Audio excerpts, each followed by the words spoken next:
Can you think of someone who makes you feel safe, special, and loved?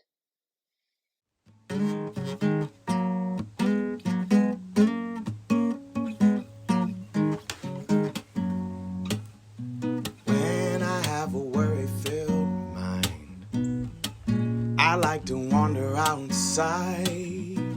No telling what we might find. Birds calling, worms crawling, leaves falling down from above. Oh, I plant my feet on the ground. I keep my head in the clouds. I let my feelings out loud. I hear joy calling, fear crawling, tears falling down out of love.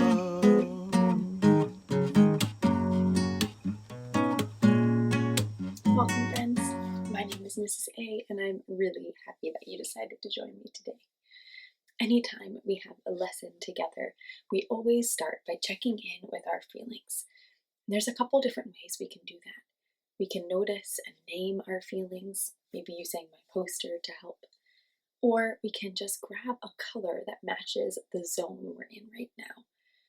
Sometimes when we are feeling really slow moving or sad or tired, we could describe ourselves as being in the blue zone. Other times we're feeling really comfortable. We're feeling ready to go. We're feeling at peace. We can describe ourselves as being in the green zone. Then there are times throughout the day where we might start losing control. We might be getting frustrated, or distracted, or confused. Then we could say we're in the yellow zone. And there are times still where we feel like we have lost control, where we are really overwhelmed, where we are really stressed out, where we are angry, or we are irritated. And then we would say we're in the red zone. I wanted to remind you that none of these zones are good or bad. They just are. Humans experience a lot of different feelings throughout the day and throughout their weeks and months. And when we describe what zone we're in, not only does it help people around us know us better and understand us in that moment, but it actually helps our own brains and bodies feel more comfortable, feel more heard, and feel more safe. So, we're going to practice today naming the color zone that we're in. And we're going to do that first by listening to our body. Sometimes when we're feeling in a certain zone or feeling a certain emotion, our body will send us really clear messages about that. Like maybe if you've felt nervous before, you've noticed that your stomach feels like there's butterflies in it. Or maybe when you felt angry before, you've noticed that your hands or fists get tight or your body feels hot, like it might explode. Or maybe when you feel really excited, you might notice your body feels light and maybe you like to skip or jump. So we're going to take a moment to notice what our body is telling us. Look out for those messages and then grab an object that matches the color zone you're in. I'll do it too.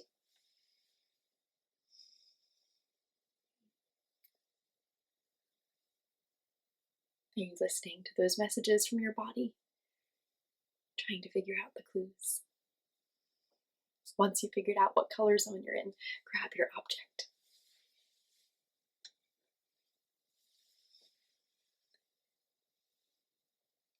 Will you share what color zone you're in right now?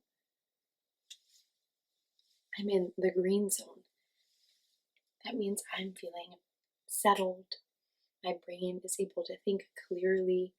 I'm feeling comfortable. What zone are you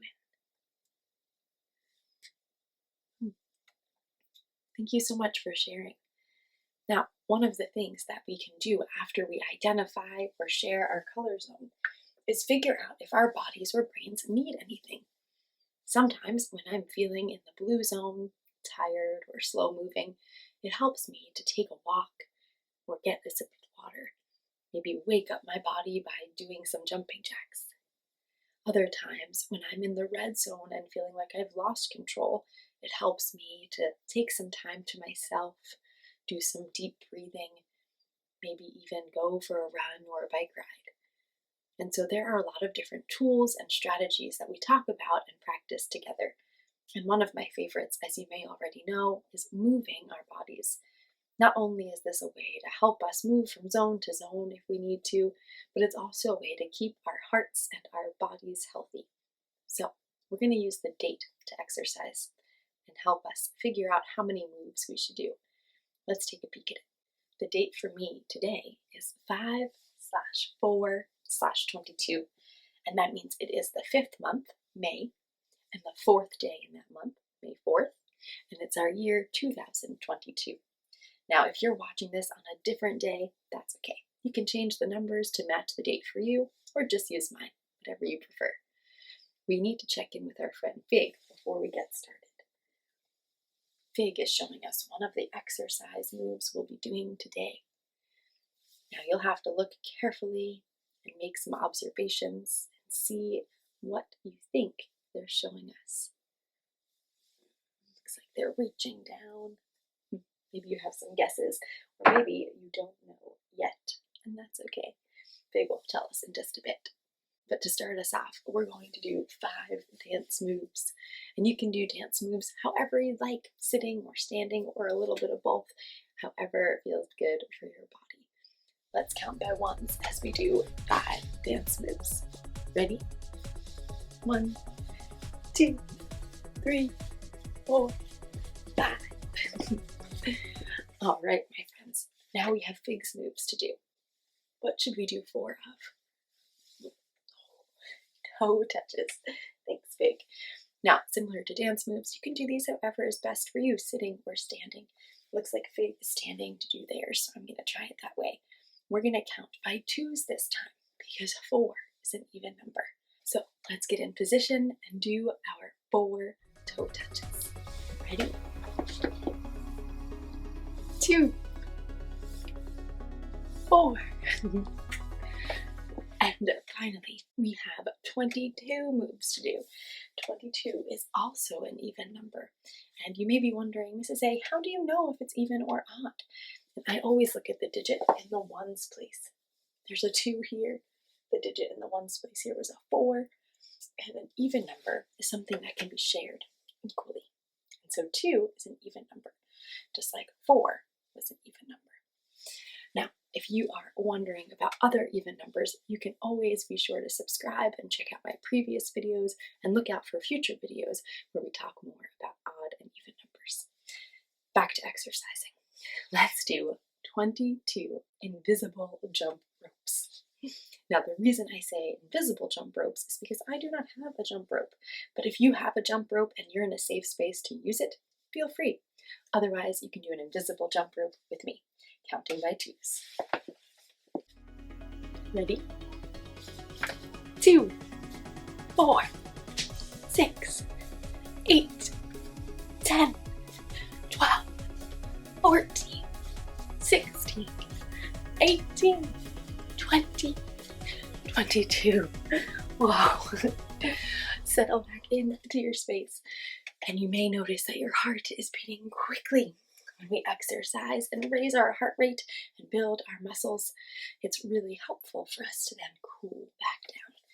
So when you hear a bell, breathe in really big and fill your belly up with air, and then slowly let it out. Ready?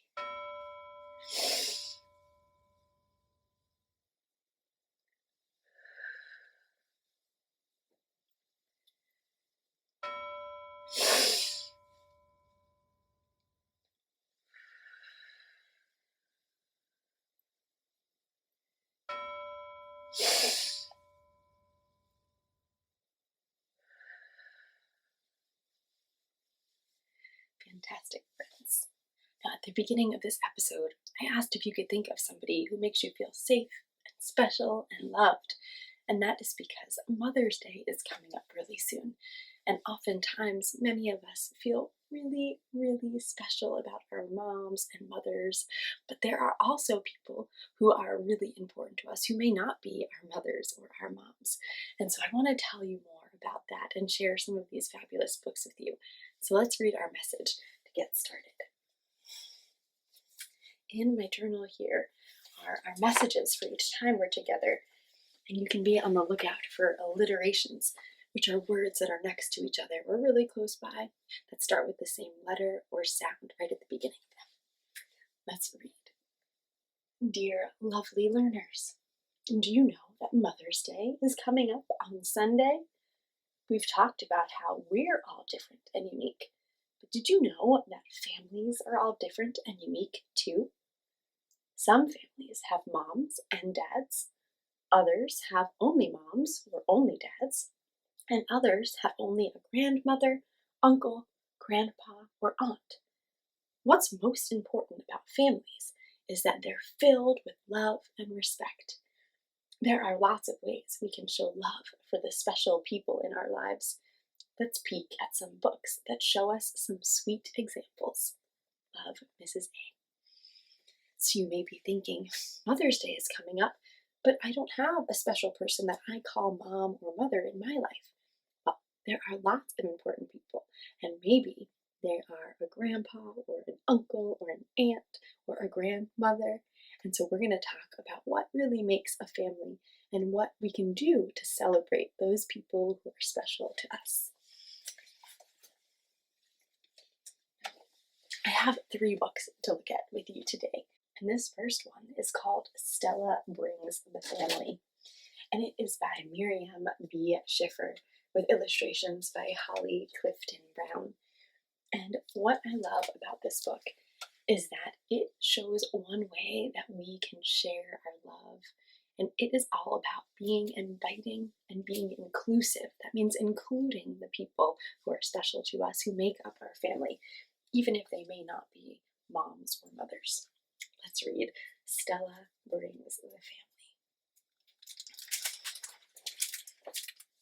We're going to have a celebration for Mother's Day, her teacher said, and each of you can invite a special guest.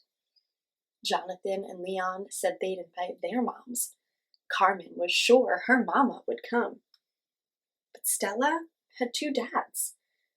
Everyone else had a mother. Howie had 2. Stella would be the only one without a mother at the Mother's Day party. What do you notice about Stella's face here? What do you notice? How do you think she's feeling about this Mother's Day celebration where she said she has 2 dads, she doesn't have a mother to invite? Yeah, looks like she may be feeling sad or discouraged or disappointed. I wonder what she's going to do to figure out how to celebrate Mother's Day.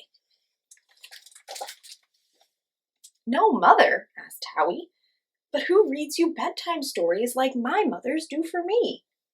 Well, Daddy and Papa read stories to me, said Stella. But who kisses you when you get hurt? Carmen asked. Well, that's a long answer, said Stella. I get lots of kisses when I'm hurt, either from Papa or Daddy or Nona or Aunt Gloria or Uncle Bruno or Cousin Lucy. But I still have no special guest for Mother's Day. So it sounds like Stella is explaining that she has a lot of special people in her life. And it sounds like she has a lot of people who love her and care for her. But she's still feeling sad or disappointed or upset because she doesn't know who to invite for Mother's Day. Jonathan asked, Why don't you invite them all? What a wonderful idea, Papa and Daddy said. But Stella wasn't so sure. What do you think about that idea, to invite all of her special people to the Mother's Day celebration? Do you think it would make Stella feel better? Do you think her classmates and her teacher would be welcoming and inviting and inclusive and include them all, even though it wasn't a mother that she brought? Well, if you are curious, just like I was, then go ahead and grab Stella Brings the Family. You can get it from your local library or scroll down to the description where you'll find my bookshop link and you can grab it from your own local bookshop. Now, this next book is really special, but it's also really different. It is making me think about when we miss people on special days or holidays. And it tells us a little bit about how we can honor or how we can remember or think about people who we may not be with or who may not be with us at that time or anymore. And it is called Mama and Mommy and Me in the Middle. And it's written by Nina LaCour with illustrations by Keilani Juanita. And this book is filled with beautiful, detailed illustrations. And we're going to read a little bit together. Just like always, Mama takes down the plates, I set out the napkins and forks, and Mommy cooks the pancakes until they are golden. Mommy and Mama and me in the middle. We eat until our bellies are full and the sun has begun to warm the sky. I'll be home on Sunday, Mommy says, and then we wave goodbye. It looks like Mommy is going away for a few days. She said she'll be home on Sunday. And I'm wondering how everyone is going to deal with that, missing someone from their family. Tuesday. During circle time, I say, my mommy is on a work trip. Mr. Henry asks, is anyone else missing someone they love? Olive misses her sister, away at school. They used to build block towers. Miguel misses his papa in a faraway country. He wears a necklace to remember. Chloe misses her cat, who ran away. Have you ever missed someone? Maybe someone special to you had been on a work trip. Or maybe they live far away from you and you don't get to see them every day. There are lots of different reasons why we might miss someone. And maybe you're going to be missing someone on Mother's Day. I hope that this book will give you some ideas about how you can think of them and honor them and remember them.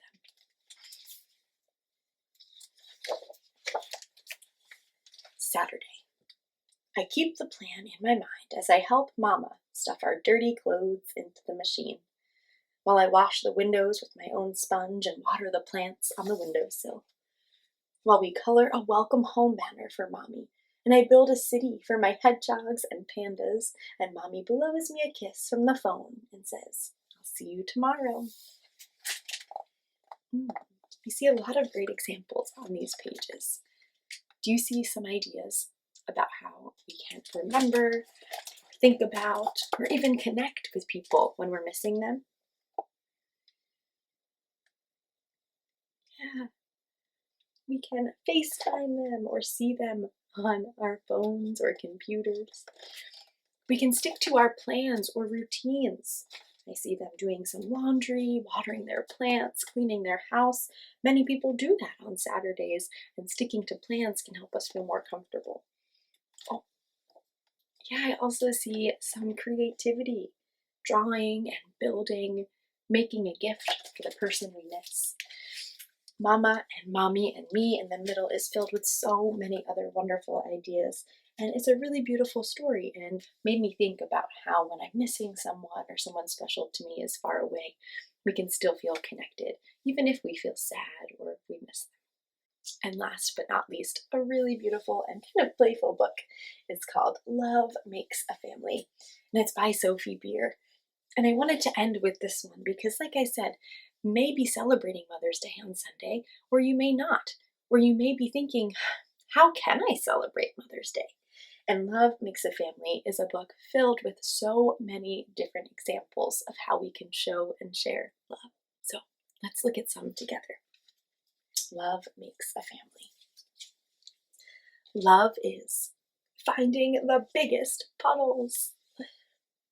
Have you ever searched for big puddles or jumped in them with someone you love?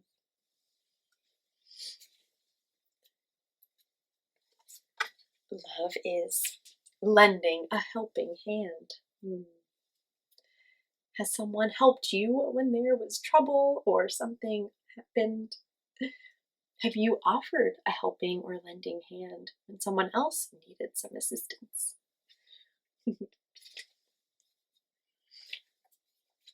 Love is making things better again. Now, as we talked about earlier, we feel lots of different feelings throughout the day. And sometimes we feel stuck in our feelings, and maybe a grown up or someone special can help us make things better. Sometimes when we make mistakes or we drop things or break things, we feel like, oh no, I've ruined something. But love is all about making things better when things are hard or things break or mistakes happen. And like I said, this book, Love Makes a Family, is filled with so many great examples of love and so many great examples of how we can show our love and how we may receive love from the people in our lives. To wrap up our time together, I thought we could stay focused on this idea of love and the people that are special to us. And I thought our mindful moment could be a listening one, where we listen for human sounds and we think about the humans that are making those sounds and how special they may be to us. So, for 1 minute, we're going to listen really carefully. And we're going to try to figure out if we can identify what type of sound we are hearing, maybe from what human or what special person it's coming from. And as we listen and notice the sounds around us, we'll then talk about how we feel after we've done this mindful moment. So for 1 minute, let's close our eyes or lower our heads and do some careful listening for human sounds.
What did you hear?